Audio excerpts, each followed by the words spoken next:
Alright mates, how's it going? In today's video, chapter 12 of Shadows Rising by Madeline Rue. I have a feeling this one's going to be fun, so let's go!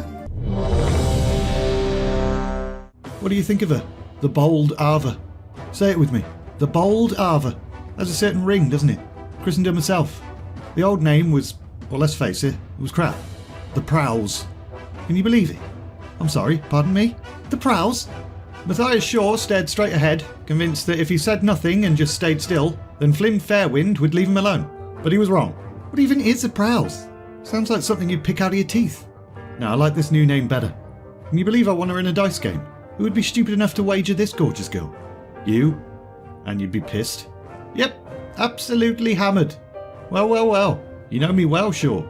Do a bit of digging before you came aboard. What does the dossier on me say, by the way? Devilishly handsome? Irresistible in every conceivable way? Deadly with a blunderbuss? We should have another day. Survival weather. Grigsby, to the helm.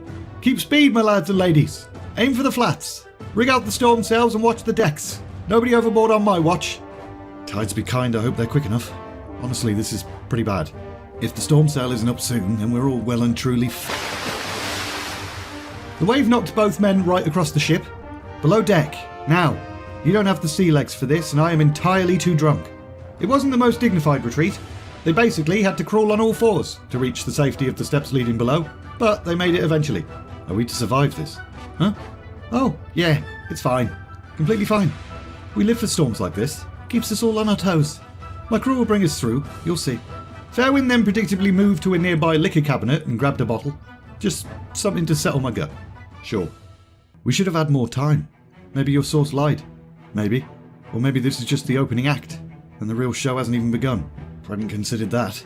Well, if your source was right, then this is indeed just a taste. The seas were meant to be impassable, yes? And ta-da! We've passed.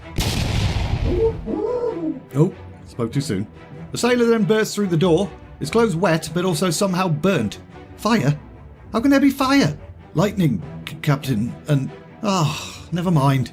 The captain pushed past the sailor and head back upstairs with Mathias Shaw chasing after him.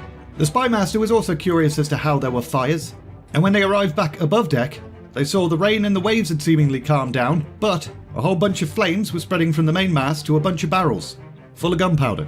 Well, that's a bit of a ball ache. A woman then slid past them quickly, arms raised, and with curious Tide Sage magic, brought water streaming up the sides of the hull before it cascaded gently across the deck, putting the fires out one by one. And the ship erupted with cheers from the rest of the crew. The worst of it seemed to be behind them. Well done, Melly. Well done. But Mathias wasn't exactly in a celebratory mood. The mainmast was damaged, the sails were burned, and the provisions, and he still couldn't shake the feeling that it wasn't over yet. Message for you, sir. I mean, a shark. A thing for you, sir. The sailor that had been wet but also burned handed Shaw a wind-up shark. Gnome technology, specifically designed to carry covert messages at sea. Much trickier to spot than a pigeon, apparently. Is it always like this with you?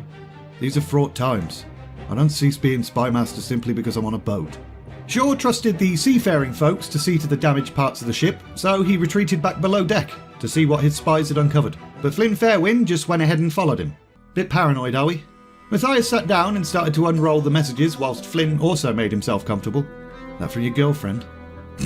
Hardly. Intelligence reports from my agents within the Horde. Oh, very spicy. Very paranoid. Just because we signed an armistice with the Horde doesn't mean we aren't watching them. Only a fool mistakes peacetime for complacency. So what's new with the Horde then? Any betrayals are brewing? Mathias skimmed the messages quickly. They were written in code that basically only Mathias and people trained in his specific style of shorthand could read. Narsilla Keensight, codenamed Lancer, had been keeping an eye on Lorthamar. She had no loyalties to the Horde or the Alliance, only to gold. But her intelligence reports were usually worth the price. Mathias went ahead and read the message aloud from her.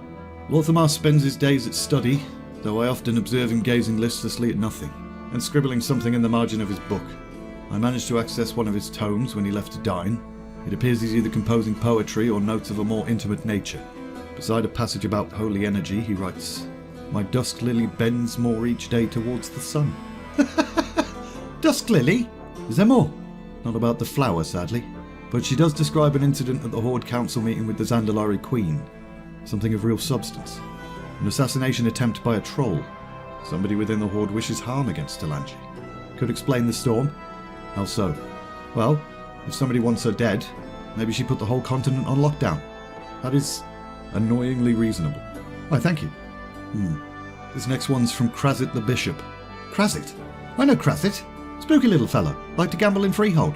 Called himself the Bishop because he'd get absolutely shit-faced and say, "Lads, I'm a bit slopped." But it would sound like, "Lads, I'm a bishop." I miss that guy. Lost my old parrot Bong Bong to him in a card game. Always wonder what happened to that bird. Great.